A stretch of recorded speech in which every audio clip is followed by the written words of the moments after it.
Hello, dear all. Let we start chapter number 12 Water Scarcity and Pollution. Water scarcity and pollution के बारे में पढ़ेंगे कि water pollute कैसे होता है, वाटर पॉल्यूशन क्या है और किस तरीके से हम हमारी वाटर बॉडीज़ जो है उनको बहुत ज़्यादा गंदा करते हैं.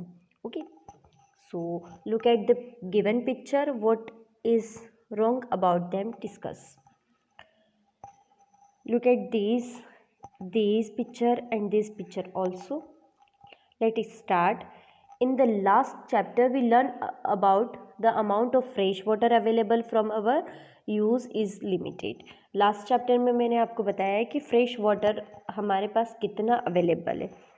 Okay, as the number of people on the earth increase, और लोग जो हैं पृथ्वी पर बढ़ते जा रहे हैं, प्लानट पे बढ़ते जा रहे हैं, the consumption of fresh water also increase. So fresh water का कंजम्पशन भी क्या होता है, इंक्रीज होना चाहिए. The amount of fresh water on the earth further decrease, पर यहाँ उल्टा हो रहा है. फ्रेश वाटर भी इंक्रीज होना चाहिए बट यहाँ पर फ्रेश वाटर जो है वो डिक्रीज हो रहा है. क्यों हो रहा है? व्हेन द वाटर गेट्स कंटेनमेंटेड और पोल्यूटेड, जब पानी ही गंदा होता जाएगा तो इंक्रीज कैसे होगा. Let us read more about it. Water pollution क्या है, वाटर पॉल्यूट कैसे होता है. When water bodies like river, seas and ocean are dumped with waste material, जब ये वाटर सोर्स हमारे हैं, अगर ये वेस्ट मटेरियल के द्वारा such as animal waste, industries waste and chemical, it is water pollution. मतलब कि जब केमिकल जो फैक्ट्री से केमिकल निकलेगा, वो एनिमल का वेस्ट जो होगा, हमारे घरों से जो कचरा निकलता, अगर ये सब इन नदियों में मिल जाएगा, ये सीज में मिल जाएगा या ओशंस में मिल जाएगा, तो ऑब्वियसली वाटर पॉल्यूट होगा, गंदा हो जाएगा. These harmful substance that make the water polluted are called water pollution, और इसे ही वाटर पोल्यूशन कहा जाता है अगर हमारा इन चीज़ों की वजह से हमारा वाटर जो होता है वो गंदा हो जाता है, हमारी वाटर बॉडीज़ का जो पानी होता है वो ख़राब हो जाता है. Water pollution is caused due to many reasons. Water pollution बहुत सारे कारणों की वजह से होता है. ज़रूरी नहीं है कि सिर्फ एनिमल के वेस्ट की वजह से, इंडस्ट्रीज़ का गंदा पानी निकलने की वजह से ही वाटर पोल्यूट होता है. At time garbage is thrown into the water bodies. अभी के दिनों में जो कचरा होता है वो भी नदी, नालों में, तालाबों में फेंक दिया जाता है. स्वेक और humans waste from homes is released dirty into the water bodies without treatment. Factories near water bodies release harmful chemical into the water. Sometime oil carrying ships or tankers have accident that lead to oil spill. मतलब कि जो factories होती है उनका harmful chemical water bodies में जाता है, और जो बड़े बड़े शिप्स होते हैं, जो ऑयल कैरिंग टैंकर्स होते हैं, वो भी कभी कभी उनका जो होता है समुद्रों में जैसे एक्सीडेंट हो जाता है, तो उनका जो ऑयल होता है, केमिकल ऑयल होता है, वो पूरी तरीके से स्प्रेड हो जाता है, फैल जाता है, जिसकी वजह से पूरा जो वाटर है गंदा हो जाता है, और उसकी वजह से अदर जो एक्वेटिक प्लांट और एनिमल होते हैं वो भी ख़राब हो जाते हैं, मर जाते हैं, ख़त्म हो जाते हैं.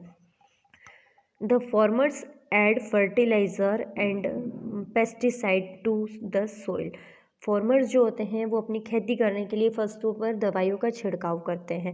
व्हेन इट रेन, जब बारिश होती है तो दिस केमिकल्स आर वॉश्ड, और वो केमिकल जो होता है वो धुल जाता है into the nearby water bodies और trickle into the ground water, thereby polluting them. और जब बारिश होती है तो वो पानी जो होता है उसको वॉश कर देता है, और जो हम दवाइयों का पेस्टिसाइड और इंसेक्टिसाइड मैंने आपको बताया था फिल्ट्रेशन में प्रोसेस होता है, दवाइयों का छिड़काव करते हैं, तो वो जब रेन होती है, बारिश होती है, उसकी वजह से वो पानी जो होता है वो दवाइयों को पूरी तरीके से वॉश कर देता है, और जो वाटर होता है वो वाटर बॉडीज़ में मिक्स हो जाता है, और कुछ पानी जो होता है वो ज़मीन में चला जाता है. Mining and construction work also caused water pollution. Human activities are also responsible for most of this pollution. और हम लोग भी इन वाटर पोल्यूशन के लिए स्वयं जिम्मेदार हैं, और ऐसे बहुत सारे कंस्ट्रक्शन वर्क भी हैं जिसकी वजह से वाटर पोल्यूशन होता है. मैं आपको एक जो है एक्सपीरियंस यहाँ पर बताया गया है, ये आप पैराग्राफ देखेंगे, अवेयर सोशल अवेयरनेस में आप देखेंगे. We use oil in different ways. हम तेलों का अलग अलग तरीके से इस्तेमाल करते हैं. It is used to produced different items such as a fuel और रबर. ठीक है। ऑयल जो है और फ्यूल और रबर के लिए भी इस्तेमाल किया जाता है, डिफरेंट डिफरेंट प्रोडक्ट का इस्तेमाल किया जाता है। Oil is transported from one place to another using oil tankers. Oil का जो होता है एक प्लेस से दूसरी जगह पर ऑयल टैंकर्स के द्वारा ऑयल को सप्लाई किया जाता है।